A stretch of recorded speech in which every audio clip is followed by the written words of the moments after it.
Consejo del día. Paga, gana y evita suspensiones. Estar al día en tu planilla evita la suspensión del líquido vital. También te permitirá participar automáticamente en el sorteo de una computadora, una tablet y un celular. La transmisión será por Facebook Live el 22 de febrero. Recuerda nuestros canales de pagos presenciales y virtuales. Si fluye el agua, Puerto Viejo crece. Autorización número 0278. CNE, Elecciones Generales 2021. Señoras y señores, buenos días, qué gusto recibirlos en Periódico Digital La Última. Soy José Chávez Pisco, un obrero más de la comunicación de este medio que cada día les informa sobre hechos, acontecimientos acaecidos en Ecuador y el mundo en las últimas horas, hechos de política, cultura, deportes, crónica roja y mucho más. Y además presentamos entrevistas permanentemente para que ustedes conozcan la versión de los funcionarios, de los dignatarios y también de quienes, por ejemplo, en este tiempo quieren llegar al Parlamento, a la presidencia de la República. Gracias por compartir. Denle compartir a la transmisión del periódico La Última, profesando o practicando lo que profeso. Voy a poner acá, denle compartir a periódico La Última, lo acabo de hacer.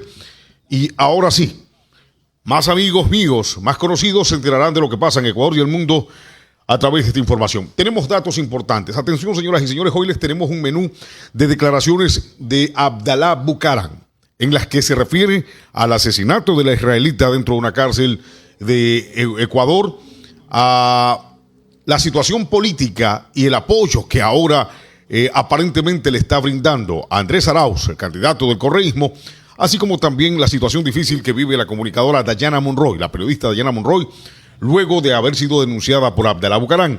Y analizaremos la situación y la seguridad jurídica e institucional de nuestro país como lo hacemos todos los días, procurando el bien común. Vamos con la noticia en este momento, gracias a Dani Burbano. Muy bien, Pimampiro, te invito a que apoyes lo solicitado, justicia por la muerte de Dani Javier, que tuve tantos sueños junto con mi esposa, dice. Serenatas a nuestras madres, a tu novia, a tu amiga. Te reconciliaste con mi música, dice, no me dejes sola a mi familia, ven y apoya a esta humilde causa. Justicia para Dani Javier. Nos dicen desde Pimampiro, nos están escribiendo. Muchas gracias por compartir. Este es el noticiario de todo Ecuador. Y el noticiario que procura el bien común, el pluralismo y la libre expresión.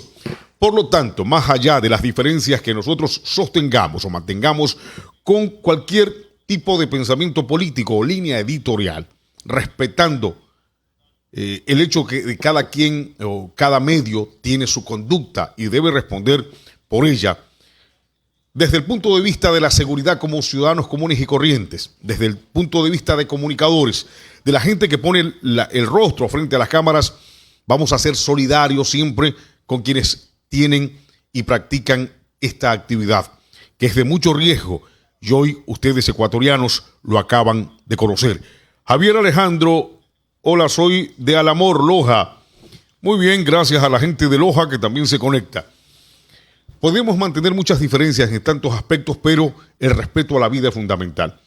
Antes de aquello, vamos con esta fotografía, estimada Cristina García. A propósito, quiero mencionarles, póngame la toma anterior.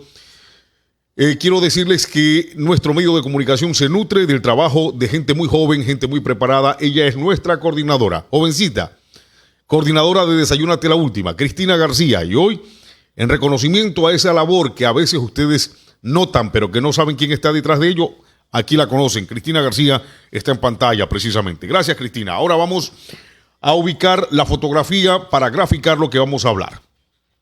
Un hombre que intentó robar un celular murió tras recibir una golpiza. Un hombre que robó un celular en un sector de Santa Bárbara, esto es en Ecuador, al sur de Quito, murió tras recibir una golpiza cuando intentaba huir. 2 personas fueron detenidas para investigaciones, entre ellas la víctima del asalto. Según Víctor Ponce, miembro de la Policía Nacional, señala que el joven de 25 años fue capturado por la víctima y el guardia de seguridad de la parada de bus. Hasta el momento se desconocen las causas del deceso, ya que Ponce manifiesta que aparentemente no se ha podido visualizar lesiones en el cuerpo del fallecido, pero las unidades técnicas verificarán las heridas y causas de la muerte. Los vecinos del sector aseguran que la delincuencia no da tregua y que los robos son constantes en Santa Bárbara. Cerca del sector se encuentra el Parque Lineal de Solanda, en donde los vecinos manifiestan que habitantes de la calle se instalan en el lugar para pasar la noche. De igual manera, libadores y delincuentes. Esta es la información. Con esta arrancamos en Periódico Digital. La última, un hombre que presuntamente habría robado un celular fue alcanzado por su víctima y apoyado por un guardia de seguridad de la zona. Este hombre habría muerto tras recibir presuntamente una golpiza, pero el asunto no está claro, como ustedes acaban de ver, y tendrán las autoridades que investigar el hecho. Vamos a seguir entonces pasando a otro dato informativo, 8:24. Hoy recibiremos al presidente de la Casa de la Cultura de la provincia de Manabí, Fidel Intriago, para hablar de un recorte presupuestario a esta arista importante y fundamental en el desarrollo. Señoras y señores, vamos con Agua Miki. Agua Miki purificada mediante filtración, radiación UV, ósmosis inversa y ozonización. Elaborada por Enrique Solís Macías, planta principal ubicada en la ciudad de las Rutas Ecuatorianas, diagonal a la urbanización María Fernanda 2 en la ciudad de Puerto Viejo. El teléfono para que pidan Agua Miki, 099-27-66-208. Y no se olviden también que estamos con Tronquito Ardiente y Café Tronquito. Amigos, cuando vengan a la provincia de Manabí, váyanse a la vía Crucita, kilómetro 1,5. Ahí está Tronquito Ardiente, que tiene esta maravillosa marca y este gran producto de la campiña manabita, el mejor café manabita, Café Tronquito. Así que esperamos lo disfruten. Quiero seguir saludando a nuestro público. Vamos a ver si realizamos una pregunta. Ya preguntamos sobre el periodismo, ¿no? Ya preguntamos ayer, ya vamos a generar otra pregunta esta mañana para nuestro público. Marius Bralic desde Madrid, buenas tardes, gracias por mantenernos informados. Mi voto será por la lista 1. Walter William Córdoba desde España, un saludo para la última. Muchas gracias por el noticiero. Gracias a usted, Eduardo Santana Macías. Hola, estamos escuchando desde Nueva York. Puede informar si es que hay elecciones en Nueva York y dónde es que tenemos que sufragar. Fíjense ustedes, hay incertidumbre. Ponga la foto, por favor, de la periodista Dayana Monroy. Hay incertidumbre en el tema de las elecciones y todo esto parte de el comportamiento y la actuación de quienes están al frente del Consejo Nacional Electoral. Pocas veces en la historia ecuatoriana hemos vivido tanta incertidumbre previo a un proceso electoral, porque esto se establece en dos etapas, las elecciones y luego los resultados. En los resultados siempre hubo opiniones distintas, acusaciones de presuntos fraudes, a veces gente que tenía razón y a veces malos perdedores. Pero ahora tenemos incertidumbre total y el proceso todavía no llega a su culmen, a su parte fundamental. Hay observadores internacionales que están advirtiendo que existe un posible riesgo de suspensión de las elecciones.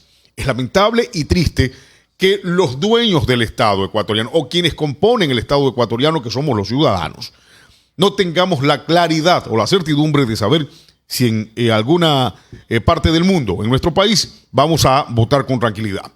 Saludos desde el suburbio, dice Andreina Lizano. Dani Burbano, pedimos justicia para Dani Javier. Bueno, ya lo había mencionado, el artista de Pimampiro. Fue asesinado el 20 de diciembre. Silvia Zambrano, buongiorno, en Italia. Buenos días, gracias por la información. Vamos con los datos entonces del tema de Dayana Monroy. ¿Tenemos video o...? Bueno, vamos a algo de lectura y luego, no sé si tenemos un video, estimada Cristina. Solo lectura. Dayana Monroy es denunciada por Abdalá Bucaram. Yo no les pido que me protejan, solo les pido que no me persigan, publicó en su cuenta de Twitter la periodista Dayana Monroy tras recibir en su canal televisivo una denuncia en su contra por revelación ilegal de base de datos. El fiscal Javier Puchapaguay pidió a Monroy rendir su versión, así como documentos detallados del SRI, Superintendencia de Bancos, Compañías y Registrador de la Propiedad. De acuerdo al documento, la denuncia ha sido colocada por Abdalá Bucaram Ortiz y en 25 días se deberá entregar la documentación solicitada por el fiscal Paguay. Además, se ha solicitado que la periodista Monroy acuda el próximo 8 de febrero de 2021 a las 14 horas a rendir su versión, que en el medio de comunicación que el medio de comunicación para el que elabora entregue todas las notas periodísticas en las que se refiere a Jacobo Bucaram Puley. La periodista, desde el inicio de la pandemia de COVID-19, presentó una serie de reportajes que revelaron la comercialización irregular de insumos médicos al hospital o en el Hospital Los Ceibos del Instituto Ecuatoriano de Seguridad Social. Muchas gracias, Cristina García. Saludos desde Ibarra, gracias a nuestros hermanos de Ibarra. Hubo una entrevista, unas declaraciones que presentó Dayana Monroy en este caso. Y de aquí podemos desprender una serie de situaciones que realmente nos preocupan. Y es que, de acuerdo a la versión de esta comunicadora social, habría al menos indicios para empezar investigaciones por parte de algunas unidades que deberían, que se encargan normalmente de aquello y que no ha ocurrido. Es decir, pese a las denuncias, pese a que al menos con las noticias crímenes deberían haber actuado de oficio, no se lo ha hecho. Y en su defecto, o digamos en línea contraria o en sentido contrario, más bien se pide la versión de la comunicadora social. Ahora, veamos el valor del reportaje más allá de quién lo ha elaborado. Este tipo de reportajes pusieron al descubierto al menos una situación de inseguridad jurídica y de presuntos actos de corrupción en el tiempo de la pandemia respecto a los insumos médicos. Pero ese que es el tema fundamental, aparentemente no recibe el trato adecuado, es decir, no se le da la atención adecuada ni la investigación pertinente. Y al contrario, aquel que denuncia podría presumirse termina siendo perseguido. Esto es inaceptable en este país. Creo que debemos articular un plan para elevar nuestra voz como ciudadanos ecuatorianos. No se trata solo de una comunicadora social o una periodista. Recuerden que muchas personas, cualquier persona natural, puede realizar una denuncia por algún acto de corrupción. Y quiero que recuerden, amigos y amigas, lo que se mencionó en algún momento por parte del gobierno del presidente Moreno, que como lo dije y lo diré siempre, hoy nos deja un legado de desesperanza en este país. ¿Recuerdan cuando se trataba de denunciar al gobierno anterior? ¿Cuál era el mensaje del gobierno?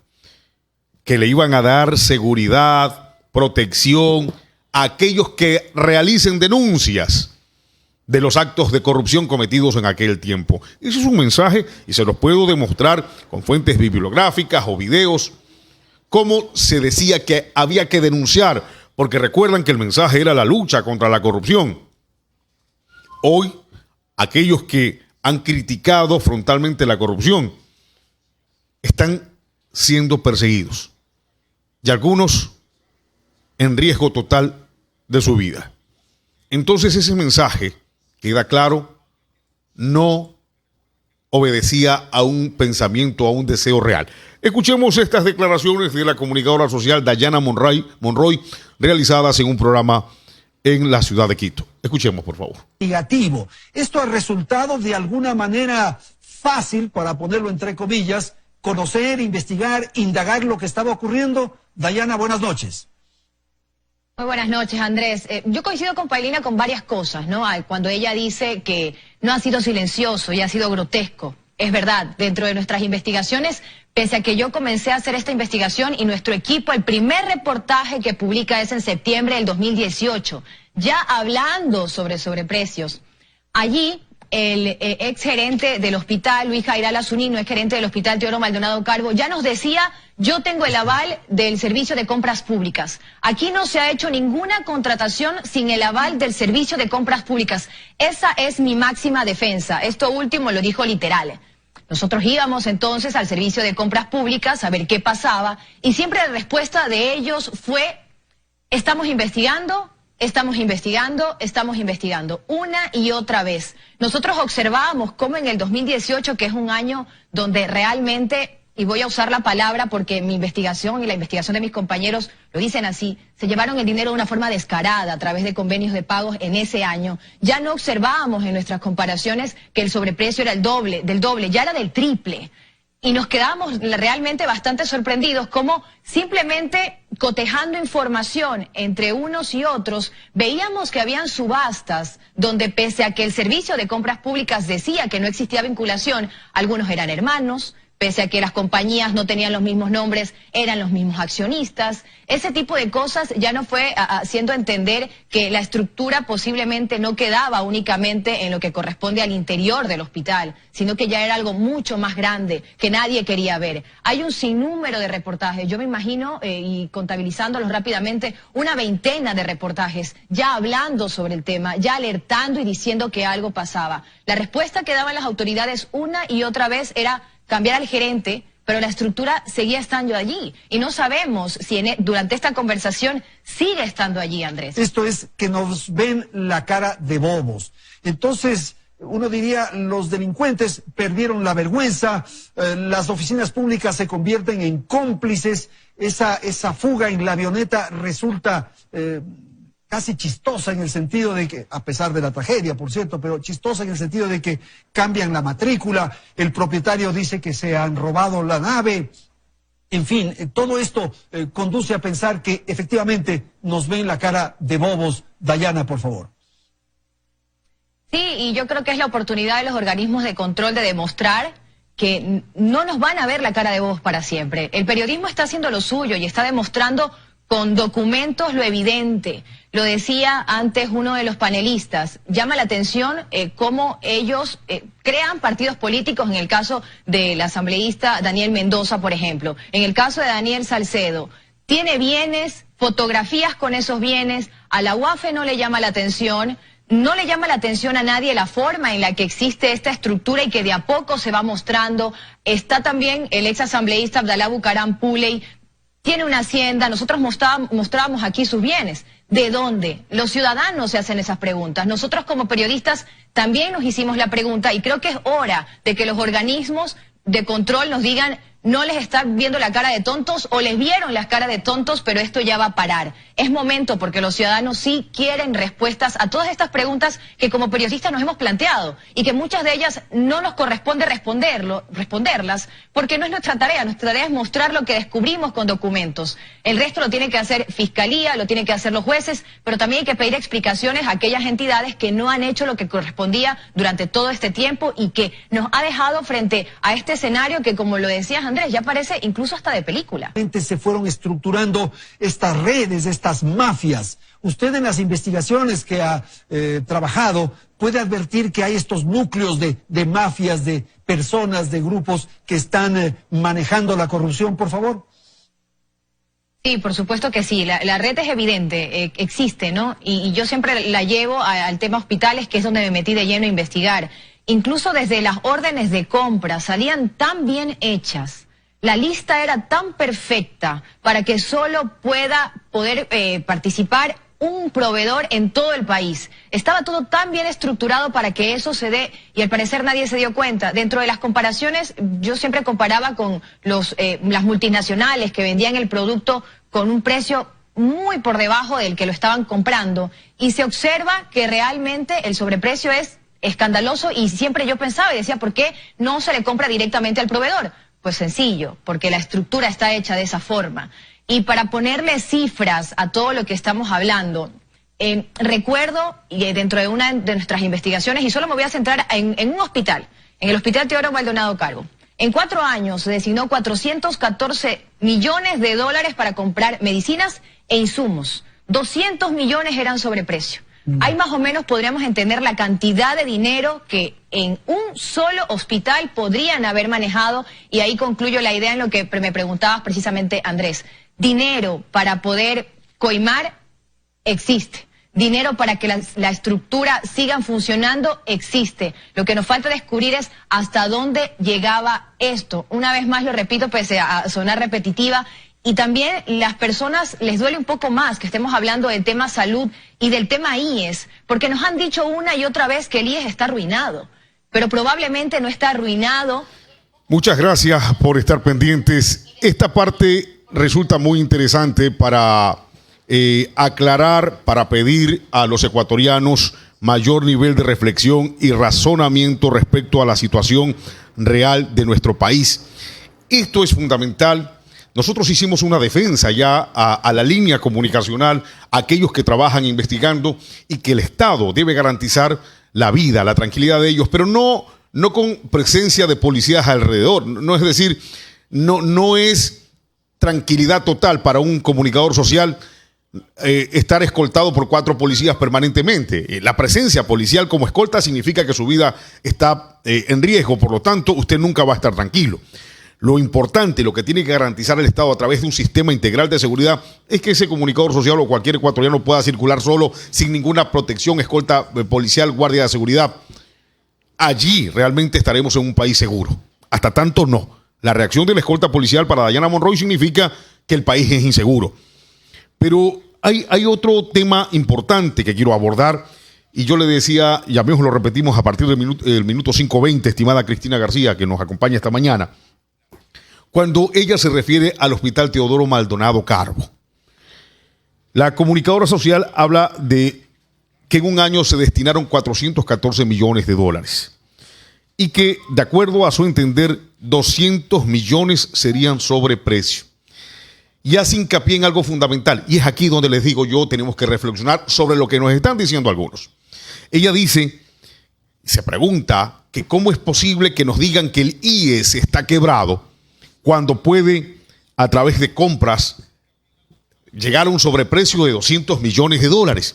¿Cómo es posible que nos digan que esta institución está quebrada cuando tiene la capacidad de gastar 200 millones de dólares en sobreprecio? Entonces sí tenemos plata.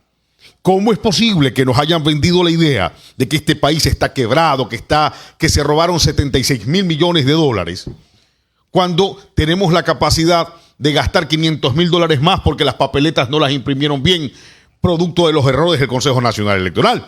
¿Cómo es posible que nos digan que este país está quebrado cuando ciertos dueños de grandes capitales, manipuladores de la política ecuatoriana, han sacado plata al exterior? ¿Cómo es posible que nos digan que este país está quebrado cuando se han robado plata de los hospitales a través de la contratación pública? Esto no tiene sentido. Un país quebrado es un país sin recursos, sin liquidez, porque hay que analizar también que una cosa es no tener liquidez y otra cosa es no tener activos como sí tiene este Ecuador.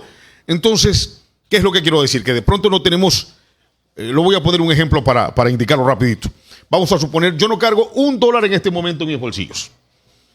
No cargo $1, pero de pronto tengo 2 carros, de pronto tengo 2 casas, de pronto tengo una hacienda. El hecho de que no tenga dinero en efectivo no significa que esté quebrado, porque si vendo una casa, voy a tener liquidez, es decir, tengo de dónde sacar recursos. Pero bien, la idea que nos habían vendido inicialmente es que no teníamos ni activos y que no teníamos liquidez. Pero ¿cómo es posible que tanto dinero presuntamente haya sido robado? Pues entonces, señoras y señores, tenemos que ponernos a reflexionar sobre lo que nos han dicho y cómo nos han enseñado a pensar mal, solo a repetir como un eco sórdido lo que a alguien se le ocurre y cómo pretenden manipularnos. Nosotros no apoyamos la corrupción, nosotros no defendemos la corrupción, defendemos la justicia, promovemos una justicia que no sea selectiva, no porque es que el que me cae mal a ese le voy a perseguir y al que me cae bien habiendo cometido el mismo delito no le voy a perseguir.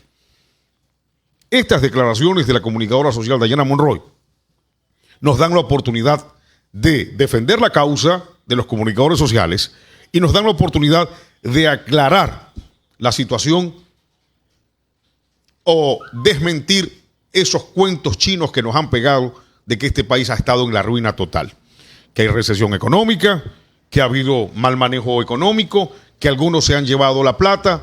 Por supuesto que eso no admite discusión, pero no podemos generalizar, tenemos que ser específicos cuando decimos hay corrupción en determinados, me refiero a aquellos denunciólogos y acusadores, hay corrupción aquí y aquí está demostrado, pero no simplemente porque alguien políticamente no me cae bien, le vamos a desacreditar convirtiéndolo en el personaje perfecto para hacer escarnio público o para practicar escarnio público. Señoras y señores, analicemos esto que estamos escuchando y no nos dejemos llevar por las mentiras y los cuenteros de siempre. Nuestra solidaridad para todos los ecuatorianos y comunicadores sociales, así como periodistas que luchan contra la corrupción. Eso merece el reconocimiento y nuestra admiración, más allá, como les decía, de ciertas posturas de línea editorial que son respetables, pero a veces no coincidimos. Vamos con algo más, estimada Cristina. Sí, vamos a escuchar a Abdalá Bucaram. Esto también es importante. Les tenemos un video. Esta fuente es el Bolígrafo Rojo de Santo Domingo. No, cuando habla de política, esa parte, en la que Abdalá Bucaram ha dado un vuelco, ha dado un giro a su postura, y ahora Bucaram dice que duda, que ya no cree en la justicia ecuatoriana y que piensa que los procesos sobre Glass, sobre Correa, el caso Sobornos, ya saben ustedes, que todo esto ha sido presuntamente preparado y producto de una persecución. Es triste coincidir con Bucaram, aunque nosotros habíamos ya advertido hace años sobre la falta de objetividad en algunos procesos que se llevaban en este Ecuador. Y no es en defensa de nadie, sino en defensa de todos, de nadie en particular, sino de todos. Una justicia que es objetiva nos garantiza procesos transparentes y respeto a los debidos procesos. Ahora vamos a escuchar, gracias a nuestra coordinadora que está en todas, Cristina García. A propósito, hoy nuestra contertulia Madeleine Mora, que es la coordinadora general del periódico, porque Cristina García es la coordinadora de este espacio de noticias y de opinión. Madeleine Mora está con un pequeño problema de salud y seguramente se reintegrará mañana. Escuchemos qué dice Abdalá Bucaram en esta entrevista cortesía del Bolígrafo Rojo de Santo Domingo. Escuchemos, por favor. Es fácil decir para ti, ay, yo me siento decepcionado. Es fácil decir para ti, ay, eso lo entendemos todo. No lo entiendes nada. Pues si lo entendieras ya saberías que soy inocente. ¿Qué relación tiene usted con los israelitas? Escúcheme, porque ya voy hacia allá. Es fácil para ti, pero es fácil para un hombre que le pongan las metrallas en la cabeza a tu nieto y que estén de rodillas pidiendo perdón, que no los maten. No, eso sí entendemos todo. No entiendes nada, yo sí, porque si lo entendieras... Hasta yo dije eso no porque los israelitas, eso es lo gracioso, los israelitas trabajaban para el señor Solnejolder, vivían en el mismo edificio. El señor Solnejolder les dio credenciales el DEA, los protegió y les daba protección presidencial de tránsito. Y vivían en el mismo edificio, comían y hacían fiestas con ellos, con dos tipos que eran buscados por asesinato, por estafa en 8 países en el mundo con boleta de Interpol. Y nadie enjuicia al señor Solnejolder. Un día llama un israelita jacobito con el teléfono que le da el señor Solnejolder, que está en el proceso, a decir que quiere venderle pruebas COVID. ¿Cuál es el problema? Si las pruebas COVID se las vendió a todo el gobierno, a alcaldes, a prefectos. Si las pruebas COVID repartió 10 millones de dólares el señor Lazo, 5 el señor Nebot, compró 20 millones de dólares en pruebas COVID el señor Estrada en Guayaquil, porque era el negocio del momento. ¿Y usted por qué lo defendía? ¿Por qué decía que iba a venir gente de la cárcel? Por supuesto, porque él nos mandó a decir que lo querían matar en prisión para echarnos la culpa a nosotros, y nos dijo, cuando se lo escucha la llamada, cuando él dice, me están obligando a querer involucrarlos a ustedes. Eso nunca escuché yo. Bueno, no lo escuchaste, pero existe, pues. Es que tú escuchas lo que te conviene, lo que te dicen. Conviene, lo que salió. No, yo es lo que te dice, por ejemplo. Escuché todo el audio. Por eso es que no conoces la realidad, por eso piensas así. ¿Y usted por qué preguntas, el audio completo, pues? ¿Por qué preguntas tú por los israelitas y no preguntas cuál fue el informe de la policía de los israelitas? ¿Qué dice el informe? Ahí está en el juicio. Pero es que la prensa echa caca y luego no la limpia. Pero ¿qué hizo usted para aclarar eso? Escúchame, ¿Qué dice el informe? Tener la oportunidad de decir esto lo estoy diciendo ahorita, porque no me deja ningún canal de televisión nacional. ¿Qué dice el informe? El informe con 40 testigos prisioneros dice que un israelita mató al otro con una pesa. ¿Por qué no dicen eso públicamente? ¿Por qué el Amazonas sacó la declaración de la Romo, esa asesina, que decía, parece que la familia Bucaram estuviera vinculada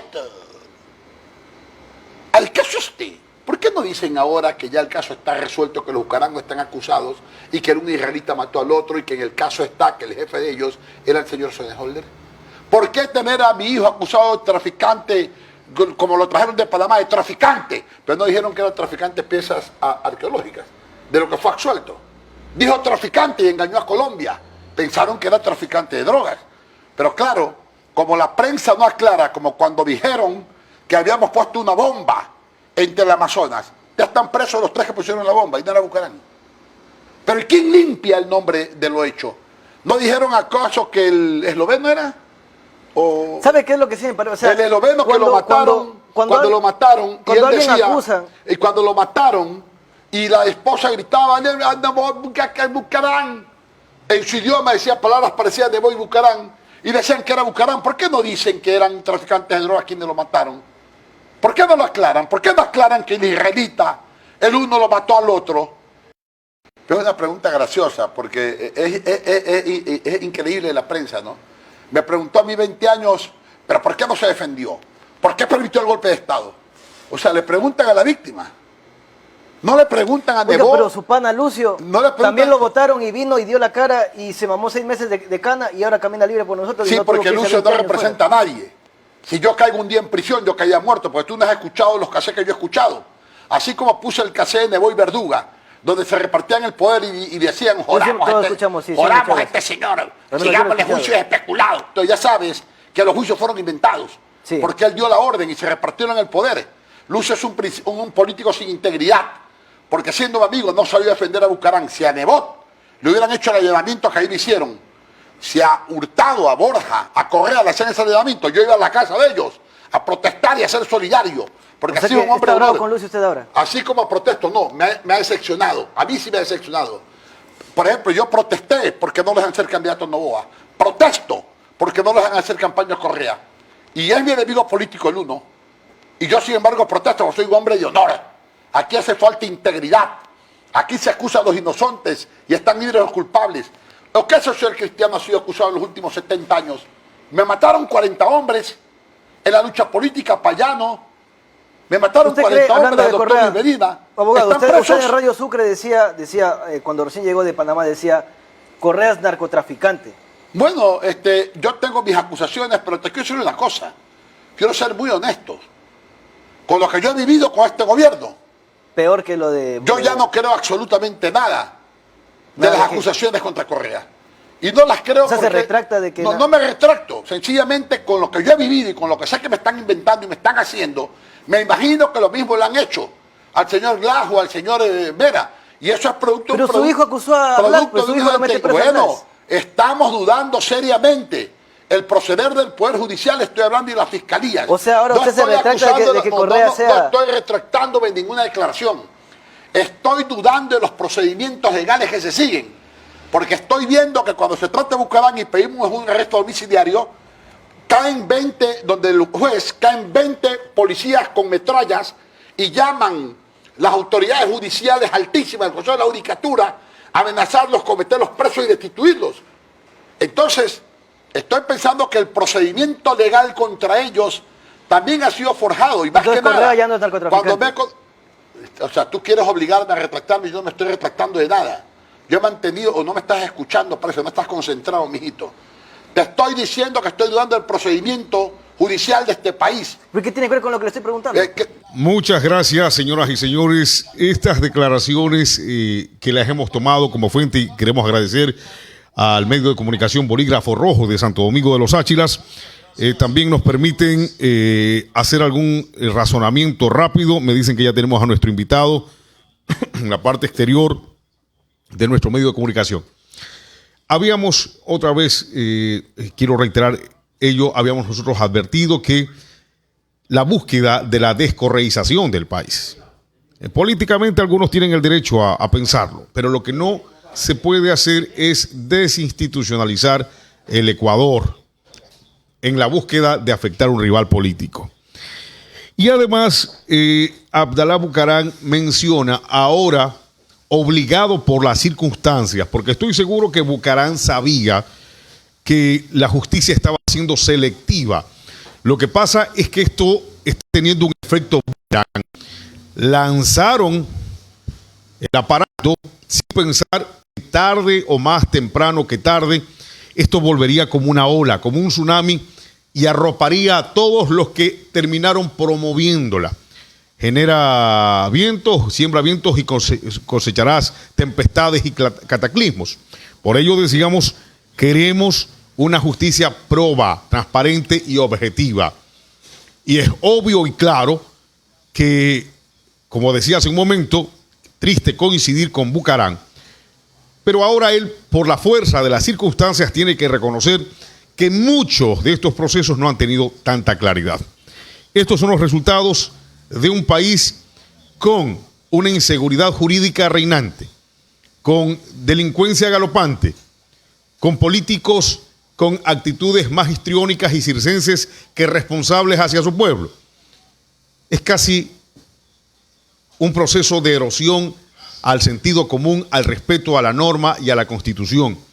Y creo que no debemos olvidar, señoras y señores, por el bien de nuestros hijos, de nuestras familias, y para tomar decisiones coherentes y serias en el futuro, que nos ofreció el extinto doctor Trujillo, la reinstitucionalización del Ecuador, cosa que no ha pasado. Si había problemas en la época de Correa, esos se han multiplicado y han crecido ostensiblemente.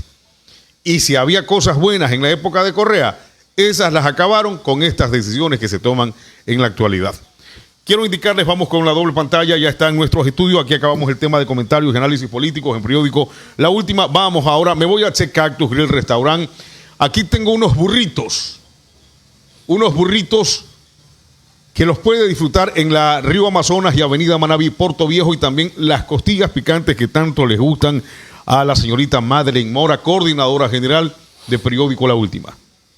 Ahí tienen ustedes, costillas picantes y burritos. Les recuerdo, Che Cactus, este local está ubicado en la Avenida Manabí y Río Amazonas, o Río Amazonas y Avenida Manabí, para ser mucho más claro al momento de indicarles dónde queda. Javier Molina nos dice, no deberían ser políticos los mismos de siempre, que ya saben todo lo oculto, y es triste ver cómo chupan la sangre. Fanny Rodríguez, tanta corrupción, impunidad, hasta tanta ineptitud. Y recuerden, la pregunta es, ¿cree usted en las declaraciones de Abdalá Bucaram? Dejémosle ahí como estamos, para no... pónganos, por favor, el tema que vamos a tratar esta mañana con nuestro invitado, Fidel Intriago, presidente de la Casa de la Cultura de Manabí. Hizo unas declaraciones a través de una publicación en las redes sociales en las que indicaba que habían amanecido con un recorte presupuestario, lo que sin duda alguna afecta el desarrollo cultural. Cuando nosotros hemos comentado sobre el desarrollo de la sociedad, también nos referimos al desarrollo y crecimiento integral del ser humano, no solamente a la obra civil, a la acera, al bordillo, a la cinta gotera, sino también al desarrollo mental, al desarrollo de otras actividades culturales que convierten al individuo en un ente productivo. Ya está con nosotros Fidel Intriago. Gracias, Fidel, por haber atendido nuestra entrevista. Buenos días, bienvenido a Periódico La Última. Buenos días, Joselo. Un saludo. Tenemos cerrado ese micrófono, me parece. A ver. Si estoy. Hola. Ahí estamos. Adelante, Fidel, ahora sí. Perfecto. Buenos días, Joselo. Buenos días a todos quienes nos ven, escuchan en este medio de comunicación digital. Efectivamente, no es la primera vez que estamos frente a las cámaras, que estamos frente a los medios de comunicación, comunicándole, informándole a la ciudadanía de un recorte presupuestario que hemos tenido en la Casa de la Cultura, no solo de Manabí, sino en varios núcleos a nivel del Ecuador. No obstante, el ocurrido semanas atrás ya es la gota que derramó el vaso. Es decir, hemos tenido desde el 2018 hasta la actualidad, hemos sufrido por parte del Ministerio de Finanzas recortes sistemáticos que hasta la fecha ascienden, contando todos los recortes hasta la actualidad, alrededor de $200.000. Ya. ¿Ese presupuesto recortado era anual o es varios años que está sumando usted aquí? Este recorte es la suma de todos. El último recorte que hemos sufrido es de $70.000, en el cual representa más del 80% del presupuesto total de ejecución. Es decir, ese recurso es el que ejecutamos para proyectos, para formación, para nuestro deber ser. El presupuesto de el 2021, referente al 2020, ya vino con un recorte y que de alguna manera violenta el artículo 107 del Código de Planificación y Ordenamiento de las Finanzas Públicas, el cual establece que cuando es presupuesto prorrogado tiene que ser el mismo presupuesto del codificado a enero del año anterior. Es decir, debimos recibir en enero de este año un presupuesto de $420.000. Sin embargo, de $440.000. Sin embargo, recibimos un presupuesto de $402.000. Sí, no obstante, a una semana de haber tenido ese presupuesto, es decir, recién el Ministerio de Finanzas habilita a las instituciones poder revisar su presupuesto el 18 de enero y días más tarde, es decir, el 22, 5 días después y un día después de que nos dan las claves para acceder al presupuesto, nos quitan $70.000 y nos obligan de alguna manera, sobre todo a otros núcleos, porque este recorte asciende a $1 millón y representa en algunos hasta el 100% de su presupuesto para ejecutar en algunos núcleos. Y lo que hace es cerrar, atar de manos a la Casa de la Cultura, en algunos de los casos inclusive cerrarla, porque ¿qué se puede hacer? A ver, Fidel, el tema es preocupante y realmente incluso habría vulnerado algunas normas como usted lo menciona. Estamos viviendo una situación muy difícil los ecuatorianos, el asunto de la pandemia, y las autoridades a la final en muchos casos se ven un poco apretadas en el tema de recursos. Pero también, por otro lado, tenemos la necesidad imperiosa de mantener estas prácticas culturales que, como decía, desarrollan al individuo. ¿Cuáles son las áreas que van a ser afectadas? Porque está hablando usted de un recorte, el último de $70.000, el de este mes. ¿Qué implica eso? ¿Que no va a haber aporte para actividades culturales en determinados cantones? ¿Y cuáles son las actividades que podrían cesar? ¿Y cuál es el riesgo que tiene la Casa de la Cultura Manaví en general al recibir este golpe? Bueno, pues tendríamos que cerrar el coro de la Casa de la Cultura. Ya. Teníamos que cerrar el laboratorio de la Casa de la Cultura, el laboratorio de teatro, perdón, de la Casa de la Cultura. Ya. Tendríamos que decirle que no a un proyecto que íbamos a empezar este año, que es una compañía de danza contemporánea que estábamos apoyando. Tendríamos que no hacer y cerrar las puertas a la 4ª edición del Festival Internacional de Teatro Portoviejo Vive Teatro. Tendríamos que decirle que no a los músicos que están esperando nuestro proyecto, que ya lleva 3 años, que se llama Sesiones en la Casa, en el cual la Casa de la Cultura financia videos, la producción audiovisual de temas musicales a bandas independientes, artistas en general, independientes de la provincia. Tendríamos que decirle que no a los proyectos independientes que llegan y que siempre tienen un aporte presupuestario de la Casa de la Cultura, si sea pequeño, de 1.000, 2.000, 500, porque justamente nuestro presupuesto es tan exiguo que nos toca administrar la pobreza. Ahora, ese presupuesto pequeño resulta vital para la consecución de alguna idea, es decir, esos $1.000 sirven definitivamente, aunque sean pocos. Cuando se refiere a estos proyectos que son como independientes, ¿qué tipo? Explíquenos, denos un ejemplo con claridad. Alguien que tiene la idea de realizar un video cultural y les dice, necesito el apoyo de ustedes, yo no estoy vinculado a la Casa de la Cultura, pero requiero el apoyo. Ese tipo de situaciones. Exactamente, que lo hemos hecho. Por ejemplo, artistas que han tenido invitaciones que han representado a la provincia en congresos, en festivales internacionales. Por ejemplo, el año pasado, recuerdo, apoyamos la participación, el año antepasado, apoyamos la participación de unos chicos de Jipijapa que fueron a Brasil a representar al país a un festival internacional de percusión. Es decir, todos esos procesos tendríamos que decirle que no, y sobre todo tendríamos que prender la vela al santo para que no nos inundemos, porque estamos empezando un invierno fuerte. Y recordemos que la Casa de la Cultura está en la cota más baja del río Portoviejo, y que los informes técnicos que nosotros los solicitamos a la Secretaría de Riesgo indica que es una zona de alto riesgo y que podemos incluso sufrir graves afectaciones, y no tendríamos recursos para justamente... Fidel, y ya vamos a hablar de ese tema, porque siendo este hecho reconocido, siempre se ha inundado esta zona de la Casa de la Cultura. ¿Por qué no estar en otro lado? ¿Por qué no hacer alguna labor de remediación? Pero dejémoslo eso para más adelante. Ahora, quería preguntarle, ¿cuántas personas se van a ver afectadas más allá de los independientes que pueden recibir algún presupuesto de la Casa de la Cultura? Es decir, no hay personas que tengan un vínculo directo y que van a ser afectadas económicamente con este recorte, gente que año tras año ha recibido, digamos, el apoyo económico. Claro, estamos hablando de más o menos unas, de los beneficiarios Así directos, es. son cientos de artistas, porque eso tiene un golpe,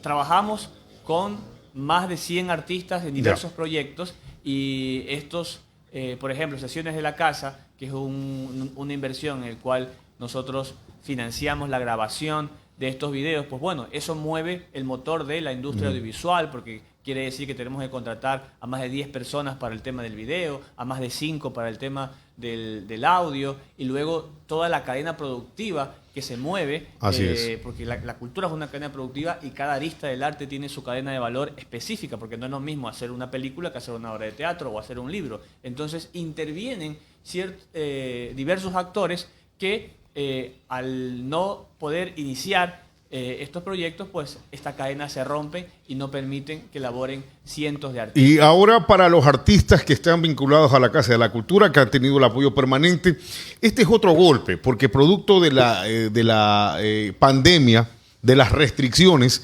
muchos artistas que tocaban en ciertos lugares, en ciertos locales, no pueden tener una actividad permanente o no la han tenido de manera regular y se han visto realmente afectados.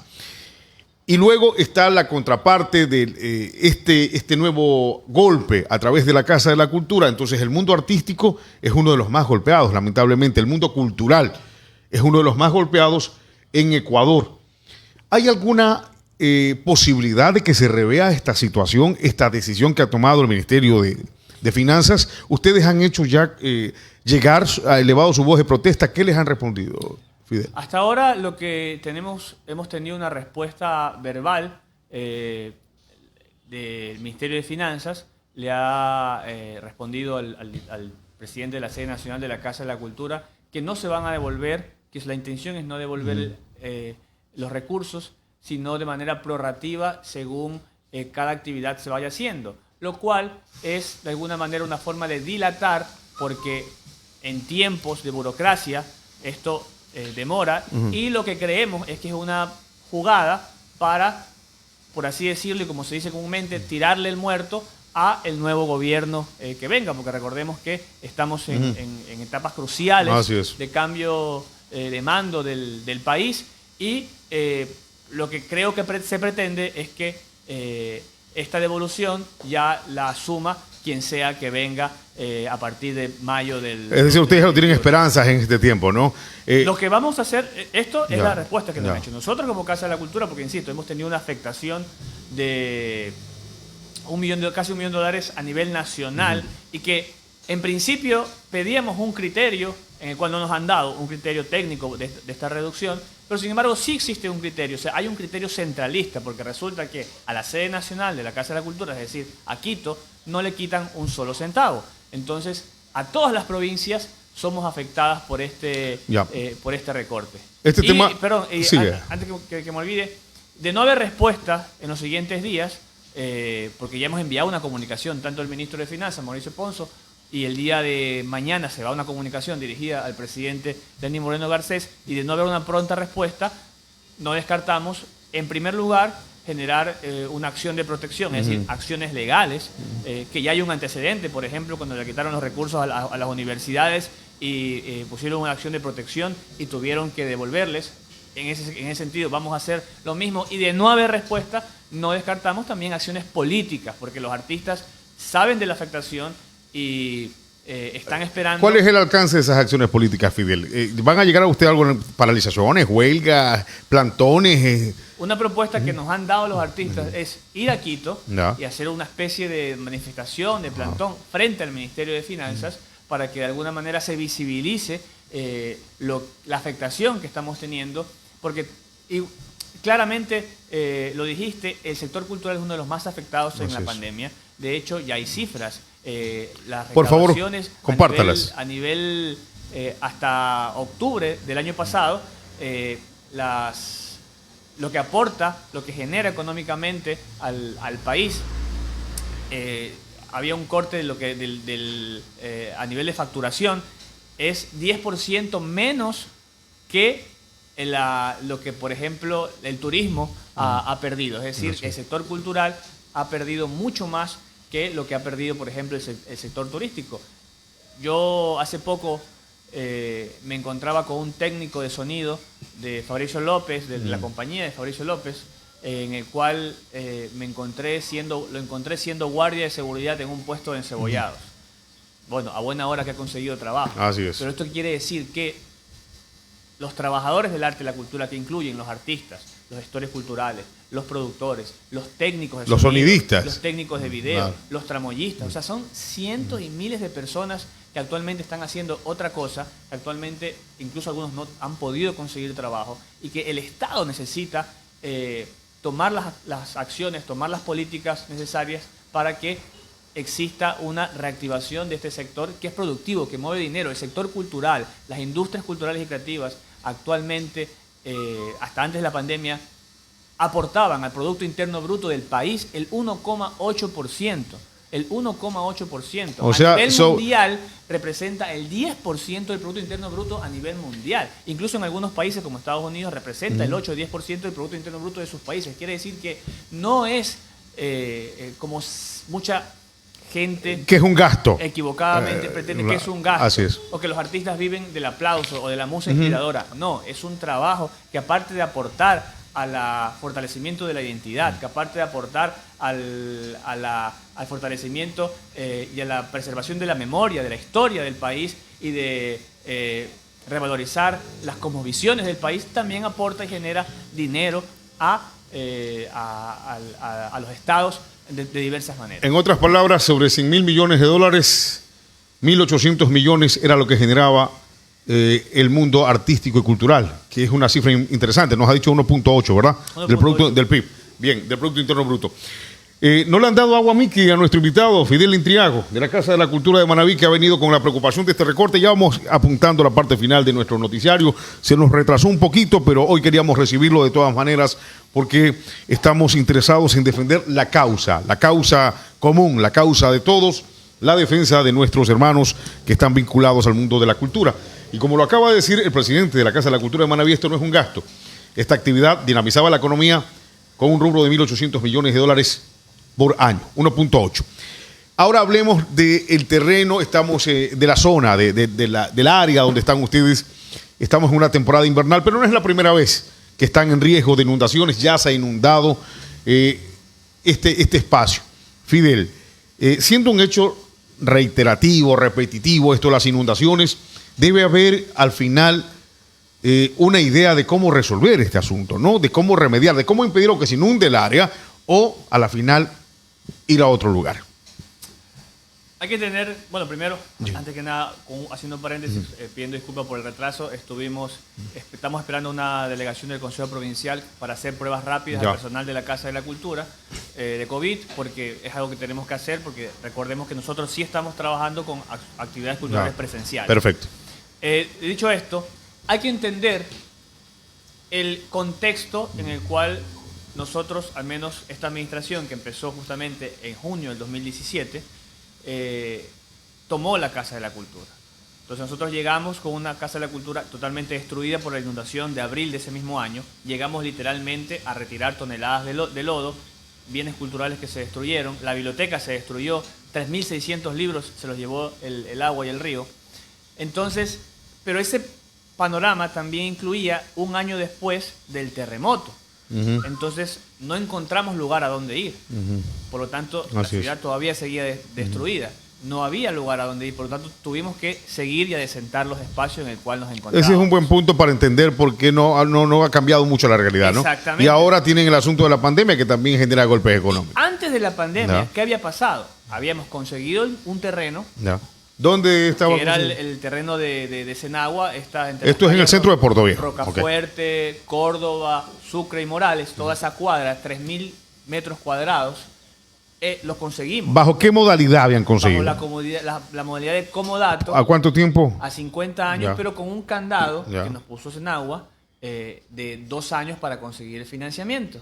2 años en el cual apenas tuvimos uno. Y en el cual, ¿por qué? Porque el año de la pandemia se perdió. En otras palabras, si en 2 años no conseguían con financiamiento, se acaba la idea del comodato. Esos 2 años se han cumplido, insisto, antes de la pandemia, en febrero, en enero, febrero, ¿qué habíamos hecho? Habíamos hecho una socialización del proyecto de construcción del teatro, de los planos, de los estudios que los teníamos, pero que necesitaban una actualización, y habíamos ya pasado por el BED, habíamos pasado por el Banco Europeo de Inversiones, por la Secretaría de la Reconstrucción. Es decir, estábamos en la etapa de socialización para conseguir los recursos.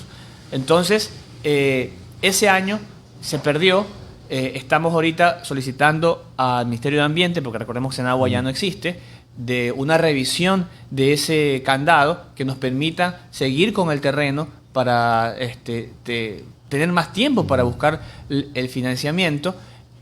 Pero sin embargo, también hay que entender que las urgencias ahora son otras. Así es. Tal como lo dije. Pero lo principio. ideal sería entonces que ese candado se rompa en la idea de que prolongar el tiempo de espera hasta que se consigan los recursos. Totalmente. O hasta que la situación mejore. Es decir, y esa coyuntura también incluye, hay que recordar, crisis económica, todos los recortes que hemos sufrido y ahora la pandemia. Es decir, hemos trabajado bajo un escenario totalmente adverso. Sin embargo, tenemos números, tenemos cifras de todo el cambio que hemos construido a nivel cultural. Por ejemplo, es la primera vez en la historia que la Casa de la Cultura de Manabí tiene una infraestructura en Manta. Somos el primer núcleo, el único núcleo después de Quito, de la sede del edificio que queda en el Parque Elegido. Somos el único núcleo del país con una sala de cine. Lo es Manabí porque tenemos ahora y administramos el MAC Cine, que ahora se llama la Sala MAC, que es de la Casa de la Cultura, su administración, y que desde hace 2 años ha logrado ser un motor de la vida cultural de Manta. Y así por el estilo, otras infraestructuras que hemos conseguido. Hemos generado un cambio y que, dicho sea de paso, aprovecho para informar que vamos a postular también a la reelección. Porque ¿cuándo se acaba el periodo? Ya en pocos meses. Nosotros estamos elaborando la Junta Plenaria el reglamento de elecciones y se prevé que las elecciones de la Casa de la Cultura sean a finales de abril o inicios de mayo. Perfecto. Muy bien, quiero agradecer infinitamente a Fidel Intriago, presidente de la Casa de la Cultura de Manabí, por poner en conocimiento de los manavitas y ecuatorianos este golpe que han recibido con un recorte presupuestario de $70,000, pero no sería el único, y ojalá sea el último, y que se revea esta situación. Han venido recibiendo recortes a lo largo del tiempo. No han podido resolver los problemas, como lo decía Fidel Intriago, del tema local de las inundaciones, por el panorama y las circunstancias que se han presentado, como terremotos, pandemias, recesiones y otras situaciones más. Y también estaremos pendientes, Fidel, del proceso de elecciones. Nosotros ahora, en esta temporada del 6º liderazgo, este es el año del 6º liderazgo, teníamos el de la 5ª expansión, se nos acabó el año pasado, con una nueva savia, con renovación total de nuestro equipo de comunicación. Estamos abriendo ahora los espacios para tratar los temas de Portoviejo con todos los actores, escuchar todas las propuestas para que se generen acciones de articulación en apoyo. Y finalmente quería preguntarle algo. La cultura es cuestión de todos. Es cuestión de todos. ¿Han recibido ustedes un apoyo, el apoyo ideal de otras instituciones? ¿Qué pasa con el GAT Portoviejo, con el Consejo Provincial y con otras instituciones con las que puedan articular procesos para resolver los problemas? De hecho, hemos salido avanti justamente porque no hemos estado solos, porque hemos entendido que el trabajo en coyuntura, que el trabajo interinstitucional, que hay que activar el Sistema Nacional de Cultura, que comprende todas las instituciones culturales a nivel del país, y eso es lo que ha permitido tener buenos resultados. Lo hemos hecho con algunas instituciones, otras no. Hemos trabajado de muy buena manera con el INPC, por ejemplo. Hemos trabajado de muy buena manera con el municipio de Portoviejo. De hecho, gran parte de ese desarrollo cultural que ha tenido la ciudad ha sido por este trabajo conjunto en los últimos años, del GAT de Portoviejo, con la Casa de la Cultura. Hemos trabajado de excelente manera con el municipio de Manta también.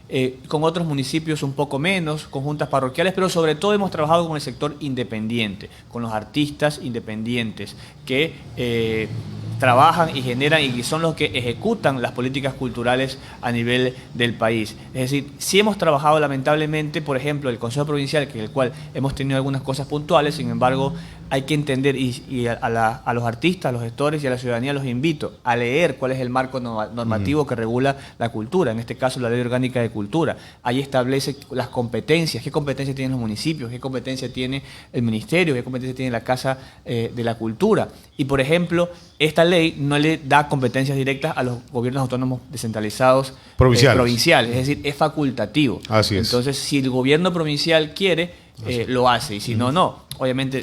No se les puede exigir, es decir. Exactamente, es que eso es un error de la ley. Claro. Y también. O sea, ¿usted cree que debería, al igual que el resto, tener el gobierno provincial? Porque estamos hablando del desarrollo y lo concebimos como desarrollo integral. Exacto. Yo decía hace un momento, no es solo obra pública o obra civil, sino el desarrollo, el crecimiento del individuo en sí. Debería, ¿no? porque justamente su trabajo principal es trabajar en las comunidades, en la ruralidad.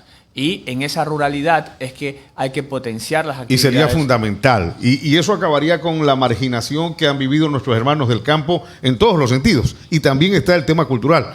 Entonces sería ideal un cambio normativo para que el gobierno provincial pueda intervenir directamente con apoyo en la zona rural. Para Portoviejo estaría el cantonal. Totalmente. Y el gobierno provincial para apoyar al resto de cantones. Totalmente. Entonces, y eso justamente también es importante recordar, estamos a una semana de elecciones, pero nunca está de más corregir a los candidatos a la asamblea provincial que incorporen en sus discursos, en sus propuestas de reformas, la cultura. Creemos que hay que reformar la ley orgánica de cultura, creemos que hay que tener un nuevo reglamento. He escuchado a pocos asambleístas que afortunadamente se han incorporado este tema, por ejemplo, Carlos Vera Mora, uno de ellos, Carlos Miranda del Movimiento Machete, y lo digo porque he estado y son pendiente, diferentes tendencias a propósito, claro. Apenas ellos... y también obviamente Carla Justicia, que es una gestora cultural, esta candidata a la asamblea, son los únicos que han incorporado en sus discursos el tema cultural, y los presidentes casi ninguno, a pesar de que tienen su plan de trabajo, y que recordemos en los debates, la única vez que se nombró la cultura fue para hablar del Plan Nacional del Libro de la Lectura, en el cual el candidato dijo que la lectura era un don de Dios. Y la otra oportunidad que se nombró la cultura en los debates presidenciales fue para hablar de corrupción, en el caso del Festival de Loja, que está envuelto el candidato Arauz. Es decir, hasta la cultura ha llegado la mano de la corrupción, pero es lamentable que hasta cuando se hable de cultura se hable de eso. Eso quiere decir que hay un problema estructural del país, del entendimiento con lo que es el sector cultural, con el trabajo de los actores culturales, y hay que corregir enormemente. Así que espero que cualquiera que sea el resultado también, pues genere este cambio que estamos anhelando, quienes trabajamos en el sector cultural de la ciudad. Muchas gracias, Fidel, por haber venido. Muy bien, ha estado con nosotros. Vamos a ponchar, por favor, el otro plano. Estimada Cristina García, nuestra coordinadora de Desayúnate la Última, ahí la tienen en pantalla. Agradecemos infinitamente a Fidel Intriago, presidente de la Casa de la Cultura de Manabí, mostrando sus preocupaciones por este recorte presupuestario, $70,000. Exactamente, también ha mencionado lo que ha sido el proyecto, lo que es el proyecto de llevar la Casa de la Cultura a otros terrenos, como lo han mencionado algunas personas. Ya voy a leer esos comentarios, y de cuánto se ha avanzado en este nuevo periodo, pese a las circunstancias negativas que han rodeado el desarrollo de esta actividad, incluido terremoto y pandemia. Por ejemplo, nos dice Mauricio Borrero: genera una alianza estratégica con todas las instituciones públicas y también privadas. Creo que tienes la capacidad, cuenta con nuestro apoyo, Fidel. José Du Vélez: que es necesaria que la cultura y ojalá se reflexione y el presupuesto sea revisado desde el Ministerio de Finanzas. Saludos, Fidel. Yesenia Olaya: éxitos a la Casa de la Cultura, Núcleo de Manabí. Carlos Daniel Intriago Solórzano: se deben buscar nuevos terrenos para edificar una nueva Casa de la Cultura. Ha sido un año duro para la cultura, pero las restricciones y la pandemia han frenado los proyectos que se tenían. Es lo que pienso yo. Muchas gracias. Bien, vamos a pasar otro dato gracias a Fidel Intriago. Luego haremos una comunicación directa para coordinar en el futuro nuevas entrevistas, nuevos diálogos. En pantalla, otra vez les decía, nuestra coordinadora. Creo que es importante y fundamental reconocer el trabajo de nuestro equipo, que está pendiente de las noticias 24 horas al día. No solo esto acaba con la finalización de Desayúnate la Última, sino también con el tema de mantenerles informados con publicaciones permanentes en nuestro medio de comunicación. Y entre esas personas, la coordinadora de este espacio, Cristina García. Gracias, Cristina. Está muy tempranito con nosotros, coordinando, trabajando. Madrugamos acá para hacer este informativo. Las cosas no son fáciles, pero las hacemos con mucho cariño y mucho amor. Gracias a Manuel Ceballos, a Madeleine Mora, que hoy está un poco resfriada, y a Catherine Díaz. Gracias a todos ustedes por seguir Periódico La Última. Vamos a cumplir con las pautas a propósito. La pauta de Porto Aguas, creo que tenemos una. Vamos un momentito con el bloque completo y luego hacemos otro pequeño análisis y volvemos con el tercer corte de este miércoles 3 de febrero del año 2021. Y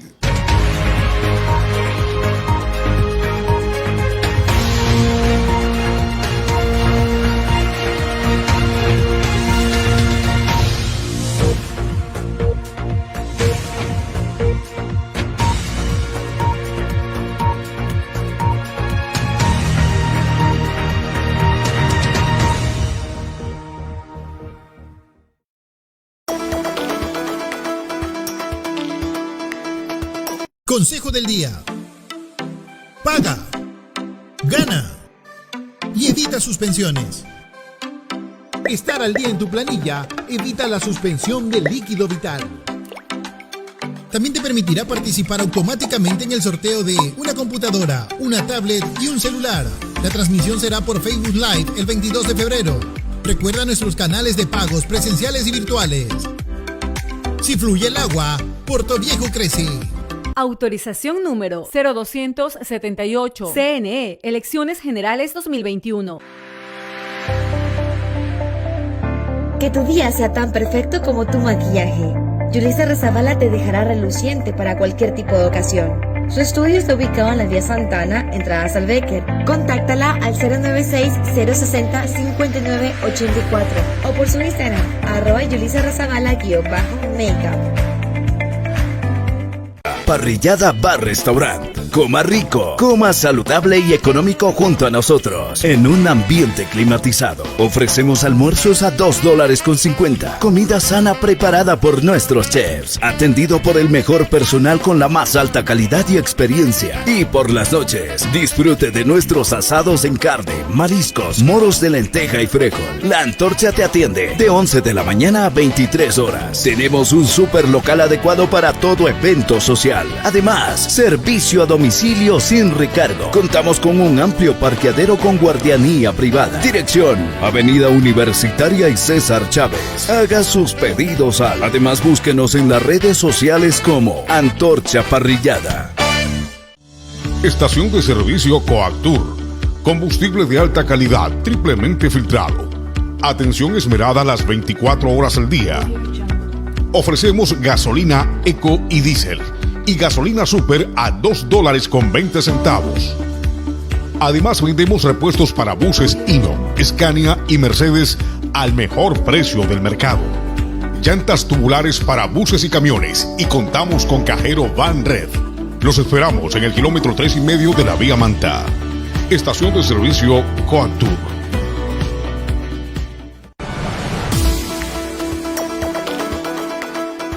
Gracias, Cristina García, nuestra coordinadora de Desayúnate la Última. Seguimos acá y quería volver simplemente para contarles lo siguiente. Se vienen en este mes de febrero 2 nuevos productos del periódico La Última. La Última del mediodía con Catherine Díaz, un informativo de media hora dinámico que va a ser presentado por la licenciada Catherine Díaz de 13 horas a 13:30. La Última del mediodía, se viene muy pronto. Informaciones de los hechos que han ocurrido en la mañanita los van a tener ustedes en ese noticiario de mediodía. Y luego un programa semanal de otro producto que lo va a presentar Madeline Mora, que se llama 100 portovejenses dijeron. Vamos a buscar cuál es el parecer o el criterio político de los portovejenses en los diferentes sectores, de las diferentes áreas, de las diferentes zonas, sobre temas coyunturales específicos. Por ejemplo, ¿qué piensan los portovejenses sobre el feriado de carnaval? ¿Creen ustedes que deben abrirse las playas? 100 portovejenses van a tener la oportunidad de expresar sus ideas con claridad y contundencia en ese espacio que va a conducir Madeline Mora. Los estamos promocionando y en este mismo mes de febrero los van a tener. Así se está renovando el equipo de periódico La Última. Este es el año del sexto liderazgo. Muchas gracias. Hasta mañana.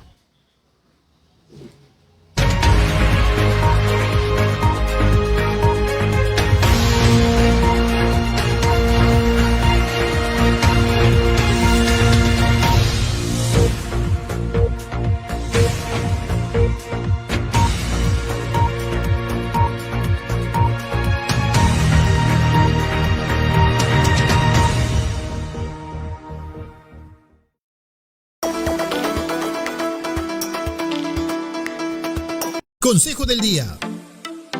Paga, gana y evita suspensiones. Estar al día en tu planilla evita la suspensión del líquido vital. También te permitirá participar automáticamente en el sorteo de una computadora, una tablet y un celular. La transmisión será por Facebook Live el 22 de febrero. Recuerda nuestros canales de pagos presenciales y virtuales. Si fluye el agua, Puerto Viejo crece. Autorización número 0278. CNE, Elecciones Generales 2021. Que tu día sea tan perfecto como tu maquillaje.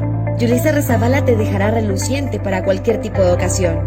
Su estudio está ubicado en la vía Santana, entradas al Becker. Contáctala al 096-060-5984 o por su Instagram, @YulisaRezabala_makeup.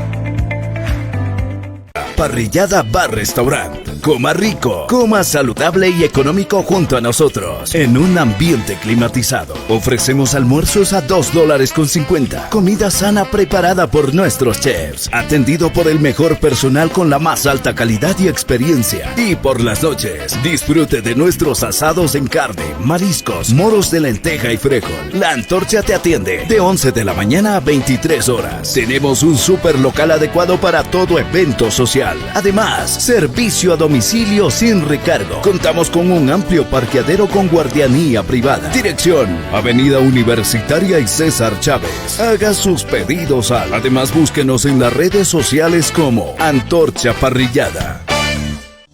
Estación de servicio Coactur. Combustible de alta calidad, triplemente filtrado. Atención esmerada las 24 horas al día.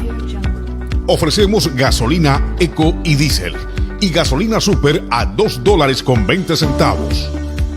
Además, vendemos repuestos para buses Hino, Scania y Mercedes al mejor precio del mercado.